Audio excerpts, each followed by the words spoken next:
আচ্ছা, পায়েস খেতে কার না ভালো লাগে বলেন? আর সেটা যদি একটু ইউনিক টাইপের হয় তাহলে তো বলার অপেক্ষাই রাখে না। তা আজকে আমি বানিয়ে নেব খুবই স্পেশাল একটা পায়েস। আসসালামু আলাইকুম ভিউয়ার্স, খুবই মজাদার এবং খুবই ইউনিক একটা পায়েস রান্না করে দেখিয়ে দেবো। আর সেটা হচ্ছে হলো আম দিয়ে। আমি এখানে 2টা আম নিয়েছি, 2 কেজি দুধ নিয়েছি, আর নিয়েছি আতপ চাউল, যেটা আলা চাউল বলি আমরা, আতপ চাউল বলে সেটা। আর এই পায়েসটা এই চাউল দিয়ে রান্না করলে সবথেকে বেশি টেস্ট এবং খুবই মজাদার হয়। চুলায় আমি একটা প্যান নিয়ে দুধটা দিলাম।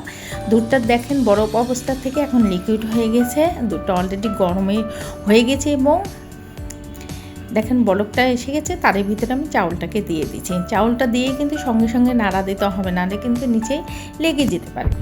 তা যাই হোক, আমি 3 প্রকারের গরম মশলা দিলাম। আর চাউলটা দেখেন আমার প্রায় ফুটে ফুটে গিয়েছে। এখন আমি এই পর্যায়ে চিনি দিয়ে দেবো আর একটু স্বাদ মতো লবণ দিয়ে দেবো। চিনিটা কিন্তু খুব বেশি দিব না, যেহেতু আমি ম্যাঙ্গো দিয়ে এই পায়েসটা রান্না করে নেব, তো সেক্ষেত্রে চিনির পরিমাণটা একটু কমই থাকবে। এখন লবণটা দিয়ে দিলাম। ব্যাস, আমার পায়েসটা কিন্তু অলমোস্ট মানে শেষের দিকে। এখন আমি এর ভিতরে যে ম্যাঙ্গোটা দেবো, ম্যাঙ্গোটা আমি কেটে নিচ্ছি। ম্যাঙ্গোটা কাটা হয়ে গেলে আমি চামচ দিয়ে ম্যাঙ্গোটা চুতার থেকে বের করে নিয়েছি। নিয়ে আমি ব্লেন্ডার জারে ব্লেন্ড করে নেব। ব্লেন্ডার জারে ব্লেন্ড করা হয়ে গেলে আমি সুন্দর একটা স্মুথ পেস্ট তৈরি করে নেব। তো অলরেডি দেখেন আমার পেস্টটা তৈরি করা হয়ে গিয়েছে। আমি পেস্টটাকে একটা বাটিতে ঢেলে নিচ্ছি। এখন আমি ওই যে পায়েসটা রেডি করে রেখেছিলাম, ওই পায়েসের ভিতর এই ম্যাঙ্গোর পেস্টটাকে দিয়ে দেবো।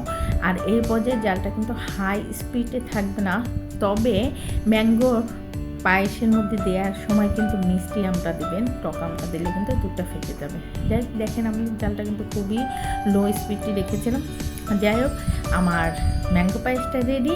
খেতে ছিল এতটা মজার, এতটা দুর্দান্ত বলার অপেক্ষায় রাখে না।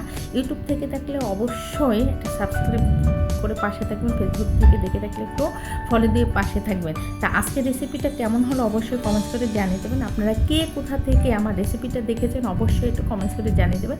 রেসিপিটা কেমন হলো অবশ্যই কমেন্টস করে জানিয়ে দেবেন। তা আজকের মতো এখানেই, সবাই ভালো থাকবেন। নেক্সট ভিডিও নিয়ে সামনে হাজির হবো। আল্লাহ হাফেজ।